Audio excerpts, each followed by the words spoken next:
നമസ്കാരം. വനമാലിയിലേക്ക് ഏവർക്കും സ്വാഗതം. ഇന്ന് വരൂധിനി ഏകാദശി. വരൂധിനി എന്ന് വെച്ചാൽ സൈന്യം അല്ലെങ്കിൽ കവചം എന്നൊക്കെയാണ് അർത്ഥം.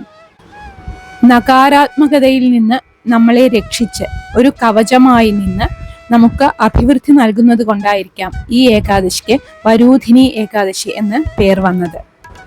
ഇത് ഞാനിവിടെ പറയാൻ കാരണം, എല്ലാവരും ഇന്ന് വരൂധിനി ഏകാദശിയാണ്, ചിലർ വർധിനി ഏകാദശിയാണ്, ഇങ്ങനെയൊക്കെ പലതും പറയുന്നുണ്ട്. അപ്പോൾ ഇതിൻ്റെ അർത്ഥം എന്താണ് എന്ന് ഞാൻ ഇങ്ങനെ ആലോചിച്ചു. അപ്പോൾ പണ്ട് പറഞ്ഞു കേട്ടിട്ടുള്ള ഏകാദശി വ്രതത്തിൻ്റെ മാഹാത്മ്യവും അതുപോലെ രുക്മാംഗത ചരിതവും ഒക്കെ മനസ്സിൽ ഓർമ്മ വന്നു. പലർക്കും അറിയുന്നതാണ് രുക്മാംഗത രാജാവിൻ്റെ കഥ. എങ്കിലും ഇതുവരെ ആ കഥ കേൾക്കാത്തവർക്ക് വേണ്ടി, അതിനെക്കുറിച്ച് അറിയാത്തവർക്ക് വേണ്ടി രുക്മാംഗത രാജാവിൻ്റെ കഥ ഏകാദശി ദിവസമായ ഇന്ന് പറയുന്നതും കേൾക്കുന്നതും ഗുണകരമാണല്ലോ എന്ന് വിചാരിച്ചു. പക്ഷേ ഞാനിപ്പോൾ ഇവിടെ പറയാൻ ഉദ്ദേശിച്ചത് പ്രസിദ്ധമായിട്ടുള്ള രുക്മാംഗത ചരിതം കഥയല്ല.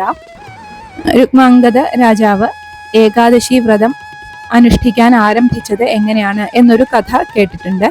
ആ കഥയാണ് ഞാനിവിടെ പറയാൻ ഉദ്ദേശിക്കുന്നത്. നമുക്കറിയാം, പണ്ട് തൊട്ടന്നെ അയോധ്യ രാജ്യം ഭരിച്ചിരുന്നത് സൂര്യവംശ രാജാക്കന്മാരായിരുന്നു എന്ന്. ഋഷധ്വജൻ എന്ന അയോധ്യാധിപതിയുടെ പുത്രനായിട്ടാണ് രുക്മാംഗദൻ ജനിച്ചത്. സദ്ഗുണസമ്പന്നനും സുന്ദരനുമായ ആ ബാലകനോട് അയോധ്യാവാസികൾക്കൊക്കെ വല്ലാത്ത വാത്സല്യമായിരുന്നു.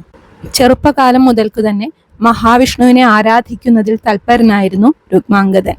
കാലക്രമേണ അയോധ്യ രാജ്യത്തിന്റെ രാജാവായി തീർന്നു അദ്ദേഹം. അദ്ദേഹത്തിന്റെ ഭരണ നൈപുണ്യത്തിൽ ജനങ്ങളെല്ലാം തൃപ്തരായിരുന്നു. രുക്മാംഗദന്റെ പത്നിയുടെ പേരായിരുന്നു സന്ധ്യാവലി. പൂക്കളോടുള്ള ഇഷ്ടം കൊണ്ടായിരിക്കാം അദ്ദേഹം സ്വർഗത്തിലെ നന്ദനോദ്യാനം പോലെ അല്ലെങ്കിൽ അതിലും മികച്ച ഒരു പുഷ്പോദ്യാനം കൊട്ടാരത്തിൽ നിർമ്മിച്ചിരുന്നു. അതിവിശിഷ്ടങ്ങളായ പുഷ്പസസ്യങ്ങളുള്ള ആ ഉദ്യാനം പരിപാലിക്കുന്നതിനായി കാവൽക്കാരെയും നിയമിച്ചിരുന്നു. ഇങ്ങനെ കുറച്ചു കാലം കഴിഞ്ഞപ്പോൾ ആ ഉദ്യാനത്തിലെ പൂക്കൾക്ക് കുറവ് വരുന്നുണ്ടോ എന്ന് കാവൽക്കാർക്ക് ഒരു സംശയം തോന്നി. ദിവസങ്ങൾ കഴിയുന്തോറും ഈ പൂക്കളുടെ അളവിൽ വല്ലാത്ത കുറവ് അനുഭവപ്പെടാൻ തുടങ്ങി. ഇതവർ രുക്മാംഗത രാജാവിനെ അറിയിച്ചു. ഇത് കേട്ട രാജാവ് ഈ പൂക്കൾ മോഷ്ടിക്കുന്നത് ആരാണ് എന്ന് കണ്ടെത്താനായി കാവൽക്കാരോടൊപ്പം ഉദ്യാനത്തിനടുത്ത് ഉറക്കമൊഴിച്ച് കാവലിരുന്നു. സമയം അർദ്ധരാത്രി കഴിഞ്ഞപ്പോൾ എവിടെ നിന്നോ ദിവ്യമായ ഒരു വിമാനം ഉദ്യാനത്തിലേക്ക് വന്നു. അതിൽ നിന്നും അതിസുന്ദരികളായ കുറെ സ്ത്രീകൾ ഇറങ്ങി ആ ഉദ്യാനത്തിലെ പൂക്കൾ പറിച്ചെടുക്കാൻ തുടങ്ങി. കുറെ പൂക്കൾ പറിച്ചെടുത്ത ശേഷം തിരിച്ച് വിമാനത്തിലേക്ക് കയറാൻ തുടങ്ങുമ്പോൾ രാജാവ് ഓടി വന്ന് വിമാനത്തിൽ ഒരു കൈ വെച്ചുകൊണ്ട് ആ സുന്ദരികളായ സ്ത്രീകളെ തടഞ്ഞു നിർത്തി. എന്നിട്ട് അവരോട് ചോദിച്ചു, നിങ്ങളൊക്കെ ആരാണ്, എന്തിനായിട്ടാണ് ഇവിടേക്ക് വന്നത് എന്ന്. അപ്പോൾ അവർ പറഞ്ഞു, ഞങ്ങൾ അപ്സരസ്സുകളാണ്, അങ്ങ് ഞങ്ങളോട് ക്ഷമിച്ചാലും സ്വർഗത്തിലെ നന്ദനോദ്യാനത്തിൽ പോലും ഇല്ലാത്ത നിറവും മണവുമുള്ള ഈ പൂക്കൾ പറിച്ചു കൊണ്ടുപോകാനാണ് ഞങ്ങൾ ഇവിടേക്ക് വന്നത് എന്ന് പറഞ്ഞ് അവർ വീണ്ടും രാജാവിനോട് ക്ഷമ ചോദിച്ചു. തൻ്റെ ഈ ഉദ്യാനം ഇത്രയും മികച്ചതാണെന്ന് അറിഞ്ഞ് രാജാവിനും സന്തോഷം തോന്നി. അങ്ങനെ രാജാവ് സന്തോഷത്തോടു കൂടി അവരെ യാത്രയാക്കിയപ്പോഴാണ് ആ അപ്സര സ്ത്രീകൾ പറഞ്ഞത്, ഞങ്ങളുടെ ഈ വിമാനം അങ്ങ് സ്പർശിച്ച കാരണം ഇനി ചലിക്കുകയില്ല എന്നത്. അങ്ങനെ ഈ വിമാനം ഉയർന്നില്ലെങ്കിൽ ഞങ്ങൾ എങ്ങനെയാണ് തിരിച്ചു പോവുക എന്ന് അവർ രാജാവിനോട് ചോദിച്ചു. അപ്പോൾ രുക്മാംഗത രാജാവ് പറഞ്ഞു, ഇതിന് എന്തെങ്കിലും ഒരു പ്രതിവിധി ഉണ്ടാവുമല്ലോ, അതെന്താണെന്ന് പറഞ്ഞാൽ ഞാൻ തീർച്ചയായും നിങ്ങളെ സഹായിക്കാം എന്ന്. അപ്പോൾ അവർ പറഞ്ഞു, ഏകാദശി വ്രതം തുടർച്ചയായി നിഷ്ഠയോടെ അനുഷ്ഠിക്കുന്ന ആരെങ്കിലും വന്ന് ഈ വിമാനം സ്പർശിക്കുകയാണെങ്കിൽ ഇതിന് പറക്കാനുള്ള ആ ശക്തി തിരിച്ചു കിട്ടും എന്ന്.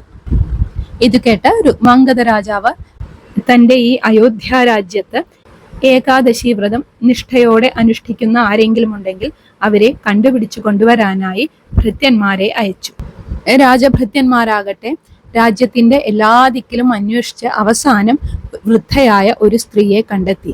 അവർ പതിവായി ഏകാദശി വ്രതം അനുഷ്ഠിക്കാറുണ്ട് എന്ന് പറഞ്ഞു. അപ്പോൾ അവരോട് ഭൃത്യന്മാർ രാജാവിന്റെ കൽപ്പന അറിയിക്കുകയും അതനുസരിച്ച് ആ വൃദ്ധയെയും കൂട്ടി ഈ ഉദ്യാനത്തിലേക്ക് വരികയും ചെയ്തു. വൃദ്ധയെ കണ്ട് സന്തോഷിച്ച രുക്മാംഗത രാജാവ് അവരോട് ഈ വിമാനത്തിൽ വന്ന് ഒന്ന് തൊടാൻ അപേക്ഷിച്ചു. ആ സാധ്വിയുടെ വിരൽ സ്പർശിച്ച മാത്രയിൽ തന്നെ ആ വിമാനം അപ്സരസ്സുകളെയും കൊണ്ട് മുകളിലേക്ക് ഉയർന്നുപോയി. ഇത് കണ്ട രാജാവ് അത്യധികം അത്ഭുതപ്പെട്ടുപോയി. എന്നിട്ട് ആ വൃദ്ധ സ്ത്രീയിൽ നിന്നും ഏകാദശി വ്രതത്തിന്റെ മാഹാത്മ്യവും അത് അനുഷ്ഠിക്കേണ്ട വിധവും ഒക്കെ ചോദിച്ചു മനസ്സിലാക്കി. എന്നിട്ട് ആ സാധു സ്ത്രീയെ സമ്മാനങ്ങൾ നൽകി സന്തോഷിപ്പിച്ച് യാത്രയാക്കി. അതിനുശേഷമാണത്രേ രുക്മാംഗത രാജാവ് ഏകാദശി വ്രതം അനുഷ്ഠിക്കാൻ ആരംഭിച്ചത്.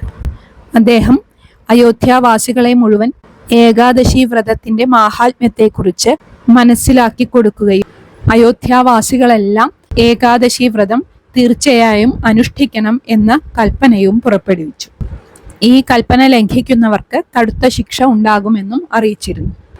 അന്നു മുതലാണത്രേ ഭൂമിയിൽ ഏകാദശി വ്രതത്തിന് ഇത്ര പ്രചാരം ലഭിച്ചത്. രാജ്യത്തെ ആബാലവൃദ്ധരും ഏകാദശി വ്രതം നിഷ്ഠയോടെ അനുഷ്ഠിക്കാൻ തുടങ്ങിയതോടെ അയോധ്യ മേൽക്കുമേൽ ഐശ്വര്യപൂർണമായി തീർന്നു എന്നാണ് കഥ. മുജ്ജന്മത്തിലെയും ഈ ജന്മത്തിലെയും പാപങ്ങളെ ഇല്ലാതാക്കാൻ കഴിവുള്ളതാണത്രേ ഏകാദശി വ്രതം. ഈ ഏകാദശി വ്രതം കൊണ്ട് നമുക്ക് സർവ്വ അഭീഷ്ടങ്ങളും സർവ്വ ഐശ്വര്യങ്ങളും സാധ്യമാകും എന്നാണ് പറയുന്നത്. അതുപോലെ ഇന്ന് നമ്മൾ പലരും ചെയ്യുന്നത് പോലെയല്ല കേട്ടോ ഏകാദശി വ്രതം അനുഷ്ഠിക്കേണ്ടതും. ഇന്ന് നമ്മുടെ വ്രതത്തിന് അരിയാഹാരം കഴിക്കരുത് എന്നൊരു കാര്യം മാത്രമേ നമ്മൾ ചിന്തിക്കാറുള്ളൂ. എന്നാൽ അങ്ങനെയല്ല, അന്നാഹാരം മാത്രമല്ല ജലപാനം പോലും ഇല്ലാതെ ഉപവസിക്കണമെന്നാണ്. ബ്രഹ്മചര്യ നിഷ്ഠയോടെ മൗനവ്രതം പാലിക്കണം. രാത്രിയും പകലും ഉറങ്ങാതെ ഈശ്വര ഭജനം ചെയ്യണം. അതുപോലെ എണ്ണ തേച്ചുകുളി അന്ന് നിഷിദ്ധാണ്. ഇതൊക്കെയാണ് ശരിയായ ഏകാദശി വ്രതത്തിന്റെ രീതി.